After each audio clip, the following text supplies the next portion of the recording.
Sure, here's a beautiful story about stress. The night was dark and stormy. The wind howled outside and the rain beat against the windows. Inside, a young woman sat at her desk, her head in her hands. She was stressed. She had a big presentation to give the next day and she was terrified. She didn't know if she could do it. She had been working on the presentation for weeks, but she still didn't feel ready.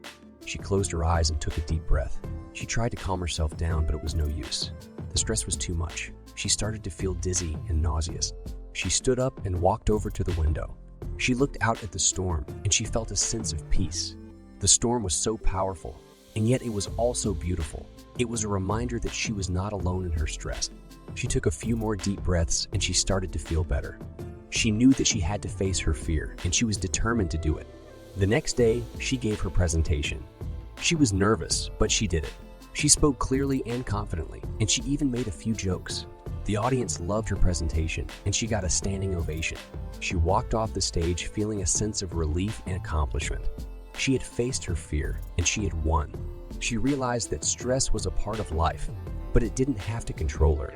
She could choose to let it go, and she could choose to be happy. The next time she felt stressed, she remembered the storm. She remembered how powerful it was, but she also remembered how beautiful it was. She knew that she could face anything as long as she didn't let the stress control her. The storm was a metaphor for her stress. It was powerful and scary, but it was also beautiful. It was a reminder that she was not alone in her stress and that she could overcome it. The story ends with the young woman learning to manage her stress and live a happy life. She realizes that stress is a part of life, but it doesn't have to control her. She can choose to let it go, and she can choose to be happy.